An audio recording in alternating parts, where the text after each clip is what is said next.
Okay, so what if I told you that you could change your entire life just by changing your thoughts? It sounds almost too simple, right? But it's one of the most powerful truths out there. In this explainer, we're going to break down exactly how you can master your own mind to build the reality you actually want. But first, let me ask you something. Do you ever feel like you're just stuck on a mental treadmill? You know the feeling. You're endlessly running between something you wish you'd done differently in the past and something you're worried is about to go wrong in the future. Always moving, but never really here. So yeah, that feeling of being trapped, that's our starting point. It's a super common experience, and it's usually powered by two very specific emotions that are experts at keeping us stuck right where we are. Our minds are basically incredible time travelers, but the problem is they often get stuck in the wrong places. I mean, think about it. You're trying to focus on something right in front of you, but your brain is busy replaying that awkward conversation from yesterday. Then boom, you're stressing about a deadline that's still a week away. This constant bouncing between regret and anxiety means we totally miss out on the only place life is actually happening, right now. And this is why this idea from Eckhart Tolle is so huge. The past, it's just a bunch of moments that used to be the present. And the future, that's just a series of present moments that haven't shown up yet. The only place you have any real power to think, to act, to just be is right now. So, if the big problem is being trapped by our thoughts, then the solution has to start with understanding this one fundamental truth about how our minds work. Let's dig into how the stuff going on in your head literally shapes the world you experience every single day. And the framework for all this comes from the book You Become What You Think. It's brilliant, really. It pulls together timeless wisdom from ancient philosophy, modern psychology, and thinkers like James Clear and the Stoics, and it wraps it all up into a practical guide for taking back control. And the core idea is this. Your thoughts are not just some passive, random noise happening in your head. No way.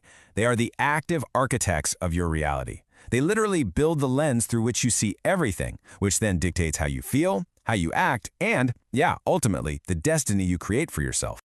And look, this isn't some new agey idea. It's ancient wisdom. As the Buddhist said centuries ago, we make our world with our thoughts.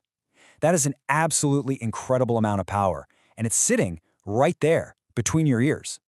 All right, so this is where we get practical. It's one thing to know we have this power, but how do we actually use it? We're going to unpack 3 powerful, actionable keys to start taking control of your thinking and building a better reality, starting today. Okay, key number 1 is mindfulness. And a huge part of this is learning to see the crucial difference between two things we mix up all the time: pain and suffering. They are not the same thing, not even close. This is explained perfectly by this Buddhist idea of the 2 darts. The first dart is pain. It's totally unavoidable. A project fails, someone rejects you, you get sick. Life is just going to throw these first darts at all of us. But the second dart, that's suffering. That's our reaction. The endless worrying, the anger, the whole story we tell ourselves about how unfair it all is. And here's the absolute game changer. That second dart is optional. We throw it at ourselves. Mindfulness is basically the practice of noticing that first dart without picking up and throwing the second. Now for the second key, which is all about the quiet, almost invisible power of our habits. We tend to think that transformation requires some massive, dramatic event, but real, lasting change, it's usually the result of tiny, consistent actions that seem totally insignificant in the moment. It all boils down to this number, 1%. What does that even mean? It seems like almost nothing, right? Barely even worth the effort. But here's where the magic happens. Getting just 1% better each day doesn't just add up, it compounds. Over a year, that tiny daily effort makes you nearly 38 times better. I mean, think about learning an instrument. 1% better isn't mastering a whole song, it's just practicing one chord for 5 minutes. But those 5 minutes, day after day, that's what turns you into a musician. Success isn't an event, it's a system. Which is why this quote from James Clear is so incredibly powerful. Every single time you choose to meditate for just 1 minute, or write one sentence, or go for that quick walk, you are casting a vote for the kind of person you want to become. Your identity is really just the sum of all those votes. Our third and final key is this beautifully simple idea from the ancient Stoic philosophers.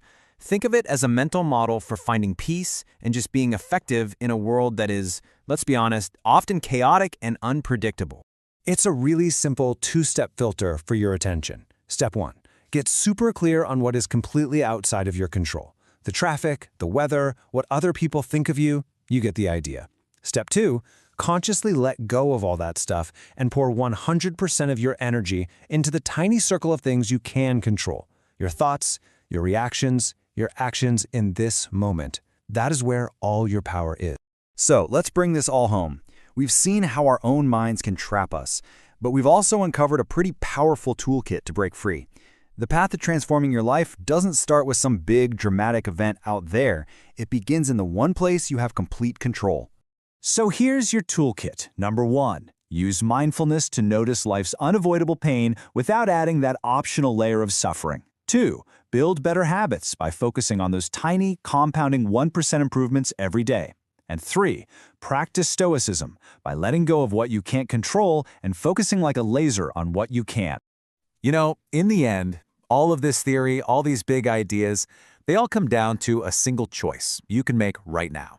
The entire journey starts with one small shift. So I'll just leave you with this. Looking at your life right now in this moment, what's one thought you're going to choose to change today?